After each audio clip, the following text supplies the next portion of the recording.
O nosso assunto agora é com você que é dono de salão de beleza. Você conhece a lei do salão parceiro? Não? É o que nós vamos entender direito a partir de agora.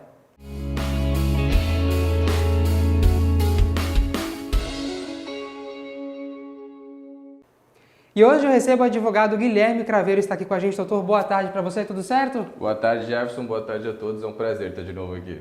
Bora lá então entender, para a gente começar, o que é então, doutor, essa lei do salão parceiro? A lei do salão parceiro, Jefferson, ela veio para criar uma nova modalidade de trabalho. Como a gente tem hoje a discussão com Uber, iFood, entregadores, essas coisas que possivelmente esperamos que daqui a pouco ela seja regulamentada por uma lei específica, a lei do salão parceiro veio para regulamentar especificamente os profissionais que trabalham em salão de beleza. Então ela veio e criou mecanismos, criou características, criou pressupostos para que essas pessoas possam prestar serviço de uma forma específica. E ela vem para assegurar os direitos dos salões de beleza, dos estúdios e também dos prestadores de serviço. E quais são aí os principais riscos, falando do jurídico, para um salão de beleza que não possui contratos formais com os seus profissionais parceiros? Então, o salão de beleza, como ele tem prestadores de serviço, que a gente fala que possivelmente podem prestar serviço em mais de uma localidade, a gente tem que entender que é uma prestação de serviço específica e diferente de outras do nosso cotidiano.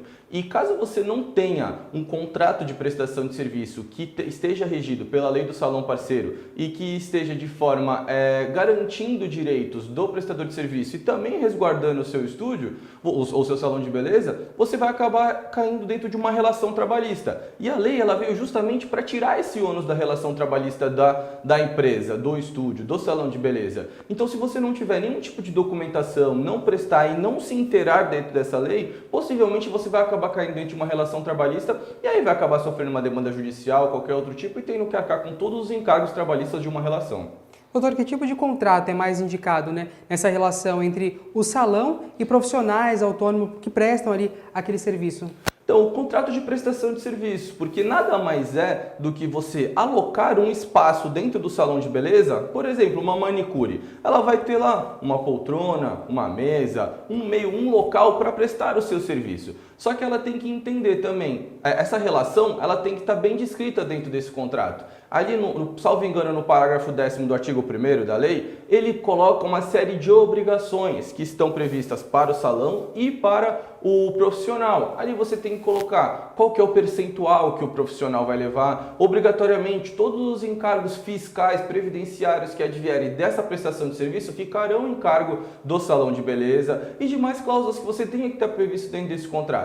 Então a gente tem que entender que essa lei ela veio justamente para criar uma nova modalidade de trabalho e dar segurança jurídica para as duas partes. A ausência desse contrato ele pode gerar algum vínculo empregatício entre o salão, os profissionais? Como evitar essa caracterização? A ausência do contrato, com certeza, ela vai dar uma chance maior desse vínculo ser configurado. Existir um contrato tira essa hipótese? Não, não tira essa hipótese. Mas se você prestar o serviço da forma certinha, como está dentro do contrato, você fica livre desse ônus da relação empregatícia. A gente tem que entender que para ter uma relação de emprego, nós temos 4 requisitos, que é a subordinação, a onerosidade, a não habitualidade e também a pessoalidade. O que seria isso? É você que presta o serviço, você está lá, você tem uma jornada de trabalho, você tem uma hierarquia perante a uma pessoa, ao proprietário da empresa, você recebe ordens, você é remunerado de forma específica e contínua por aquilo. Então, se você você preenche esses 4 requisitos, independente se você tem ou não um contrato de prestação de serviço regido pela lei do salão parceiro, você vai cair numa relação de trabalho, você vai cair numa relação de trabalho. Mas se você tem um contrato de prestação de serviço elaborado, criando as regras previstas dentro da lei do salão parceiro, isso vai te dar uma segurança. Isso vai trazer uma obrigação para o funcionário provar que ele está trabalhando fora dos moldes estipulados no contrato. Então, ter um contrato de prestação de serviço é uma segurança muito grande para ambas as partes. Ali você vai ter o percentual que o profissional vai receber, vai ter todos os encargos para quem será o responsável por arcar com eles. Você vai ter ali, eu não posso trabalhar de quarta-feira, porque eu trabalho em um outro lugar. Você vai poder colocar ali dentro desse contrato que quarta-feira a sua agenda estará bloqueada. Então, se você realizar esse contrato, se você estipular todas as medidas dentro desse contrato, as duas partes estarão mais seguras. Doutor, em caso de litígio aí, como que a existência de um contrato ela pode proteger tanto o salão parceiro como os seus possíveis aí colaboradores?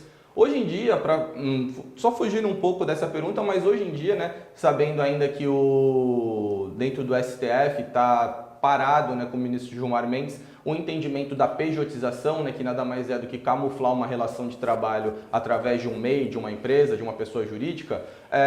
Hoje em dia, além de ter essa proteção, que nós não sabemos qual vai ser o resultado disso, como eu disse anteriormente, tendo um contrato de prestação de serviços com base na lei do salão parceiro, você cumprindo tudo que está lá no parágrafo 10º do artigo 1º, você pode ter uma garantia de que, se você estiver realizando tudo conforme está no contrato, o contrato estiver dentro da lei, com base na lei, você não vai correr nenhum risco de encargos trabalhistas. Mas a gente tem que entender uma coisa, na relação de emprego, sempre que prevalece é o princípio da primazia da realidade. Então, independente do que estiver previsto em contrato, o que vai valer é o que acontece efetivamente. Então, o que acontece efetivamente sempre vai ter uma maior valia sobre aquilo que está assinado, aquilo que está acordado. Então, não basta você ter um contrato ali registrado, tudo certinho, bonitinho, se na realidade acontece uma outra coisa. Doutor, agora para a gente continuar dentro desse assunto, né? Perguntas nos chegaram nas redes sociais, a TV Câmara Cubatão, Facebook, Instagram. Eu vou perguntar para o doutor aqui para que a gente possa entender um pouco melhor, tá? Uma das perguntas é: meu salão trabalha com profissionais autônomos, né? Mas ainda não tem contrato assinado. O senhor acabou de explicar sobre isso. A pessoa pergunta: pode me trazer problemas legais? Com certeza.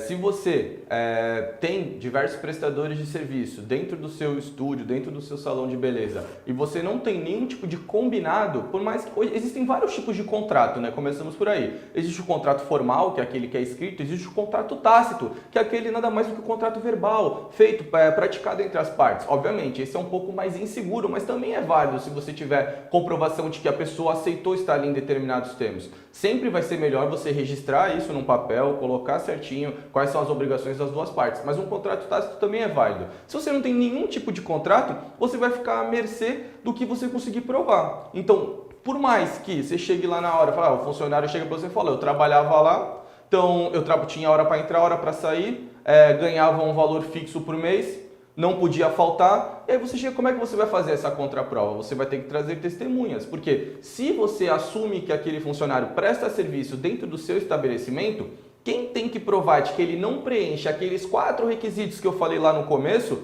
é a empresa. Então, você ter um contrato certinho ali, bonitinho, ele vai te deixar uma segurança muito grande. Olha, essa próxima pergunta, tá? Ela é muito boa e vale ficar atento. Se um profissional, parceiro que está ali no salão, ele causar algum problema para o cliente, a responsabilidade judicialmente é de quem? Da pessoa que causou ou da empresa, do salão? Então, esse é um ponto que acontece muito, a gente chega bastante no escritório e a gente tenta explicar. Qual que é a questão? Quando uma pessoa presta serviço mediante o nome de outra, essa pessoa que está contratando alguém para prestar o seu serviço, sim, exceto raras exceções, vai responder solidariamente. O que é isso? Vai responder junto com aquela, independente se ela causou ou não causou o tipo de dano. Então ela vai responder. Então, se uma prestadora de serviço, uma manicure, uma cabeleireira, qualquer tipo de prestadora de serviço dentro do seu salão de beleza fizer algo que cause algum prejuízo a um cliente seu, você vai responder juntamente com aquela funcionária, com aquela prestadora de serviço. Contudo, se dentro do seu contrato de trabalho, dentro do seu contrato de prestação de serviço, mediante a lei do salão, com base na lei do salão parceiro, tiver lá que qualquer situação que seja de culpa unilateral da prestadora de serviço, ela vai responder de forma sozinha, ela vai responder de forma solitária, isso não vai te excluir de responder o processo, mas vai te dar o direito de regresso. O que é isso? Você vai lá, vai responder um processo juntamente com a prestadora de serviço, poderá ser condenada juntamente com ela, deverá realizar o pagamento juntamente ou com ela, mas isso vai te dar uma garantia de que depois disso, se ficar comprovado de que foi uma culpa unilateral da prestadora de serviço, o salão, a empresa, tem direito de ingressar com uma demanda contra a prestadora de serviço e reaver dela os valores. Se no seu contrato ainda tiver previsto de que você pode reter valores que aquela funcionária, que aquela prestadora de serviço tem a receber, isso te dá a garantia ainda de que todos os serviços de que ela prestou, que você tem a receber em nome dela, porque o pagamento é feito diretamente para a empresa, você vai poder reter para salvar aquele prejuízo que ela cometeu. Então a gente começa, é um exemplo claro do que um contrato pode dar de segurança para a empresa. Olha, a gente esclarece mais dúvidas que nos chegaram pelas redes sociais, TV Câmara Cubatão no Facebook e no Instagram.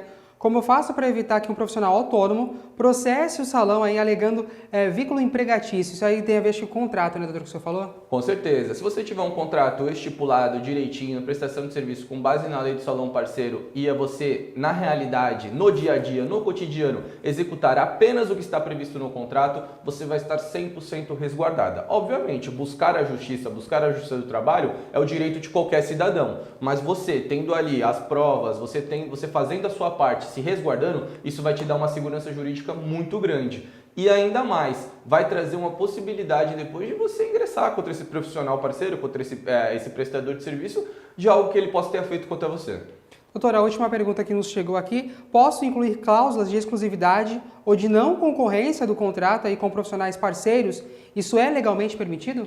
Claro, desde que seja de forma combinada entre as partes, de forma uníssona, de forma que seja algo acordado, não tem problema. O que você não pode é chegar para um profissional que já trabalha lá mediante uma outra situação em que ela pode prestar serviços fora do local de trabalho, chegar e falar, a partir de agora acabou, você não pode mais prestar serviço fora daqui, você só vai prestar serviço aqui.